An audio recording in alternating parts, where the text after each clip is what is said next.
തകർന്ന Kozhikode Kappad തൂവപ്പാറ Koyilandy harbour road പുനർനിർമ്മാണത്തിന് 6 കോടി രൂപ അനുവദിച്ച് സർക്കാർ. ജലവിഭവ വകുപ്പ് മന്ത്രി റോഷി അഗസ്റ്റിനാണ് ഇക്കാര്യം നിയമസഭയെ അറിയിച്ചത്.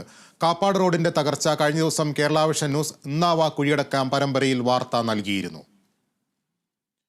വിവരങ്ങൾ റിയാസ് KMR നൽകും. റിയാസ്, കേരളത്തിലെ ജനങ്ങളുടെ ദുരിത കാഴ്ചകൾക്കൊപ്പം കേരള വിഷൻ ന്യൂസിന്റെ ക്യാമറ കണ്ണുകൾ നിരന്തരം സഞ്ചരിക്കുകയാണ്. അധികാരികളുടെ ശ്രദ്ധയിൽ ഇക്കാര്യം പെടുന്നു എന്നുള്ളത് വളരെ സന്തോഷകരമായ കാര്യമാണ്. ജനങ്ങളുടെ ദുരിതത്തിന് അങ്ങനെയെങ്കിലും പരിഹാരം ഒരു വാർത്താ മാധ്യമം എന്ന നിലയിൽ ഉണ്ടാക്കി കൊടുക്കാൻ സാധിക്കുന്നതിൻ്റെ ഒരു ചാരിതാർത്ഥ്യവും നമുക്കുണ്ട്. എന്തൊക്കെയാണ് മന്ത്രി ഇടപെട്ട് നൽകിയിരിക്കുന്ന ഉറപ്പുകൾ, പ്രഖ്യാപനങ്ങൾ? തീർച്ചയായും ലിബീഷ, എന്തായാലും കേരള വിഷൻ ന്യൂസിനെ സംബന്ധിച്ച് വളരെയധികം അഭിമാനകരമായ ഒരു പരമ്പരയായി ഇന്നാവാ കുഴിയടക്കാം എന്ന പരമ്പര മാറുന്നു എന്നുള്ളതാണ്.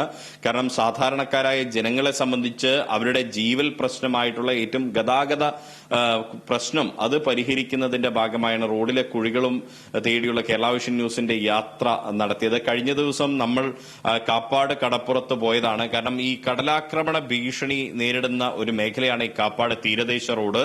അത് ഈ ജലവിഭവ ഉൾപ്പെടെ തീരദേശ വകുപ്പിന്റെ കീഴിലാണ് ആ റോഡ് വരുന്നത്. സ്വാഭാവികമായും ആ റോഡിന്റെ ദയനീയാവസ്ഥ, റോഡ് നെടുകെ പിളർന്ന് 1 കിലോമീറ്ററോളം പൂർണ്ണമായും ഗതാഗതം തടസ്സപ്പെടുന്ന ഒരു സാഹചര്യം, ഇതെല്ലാം ചൂണ്ടിക്കാട്ടി കേരള വിഷൻ ന്യൂസ് കഴിഞ്ഞ ദിവസം വാർത്ത നൽകിയിരുന്നു. ഈ കാര്യം കൊയിലാണ്ടി MLA കാനത്തിൽ ജമീലയുടെ ശ്രദ്ധയിലും പെട്ടു എന്നുള്ളതാണ്.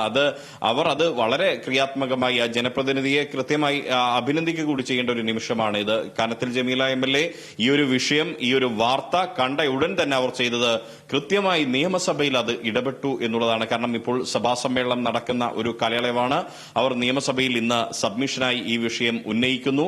ആ വിഷയത്തിന് കൃത്യമായൊരു മറുപടി ജലവിഭവ വകുപ്പ് മന്ത്രി റോഷി അഗസ്റ്റിന്റെ ഭാഗത്തുനിന്നും നിയമസഭയിൽ തന്നെ ഉണ്ടാകുന്നു. ആ മറുപടിയും MLA ഉന്നയിച്ച സബ്മിഷനും എല്ലാം കൃത്യമായി തന്നെ നമുക്ക് ആ ദൃശ്യങ്ങൾ നമ്മുടെ കയ്യിലുണ്ട്. ഇപ്പോൾ കേരള വിഷൻ ന്യൂസിന്റെ കയ്യിലുണ്ട്. ഒരുപക്ഷെ ഈ വാർത്തയ്ക്ക് ശേഷം അത് നമുക്ക് പ്രേക്ഷകർക്ക് മുൻപിൽ എത്തിക്കാൻ സാധിക്കും എന്ന് നമുക്ക് പ്രതീക്ഷിക്കാം.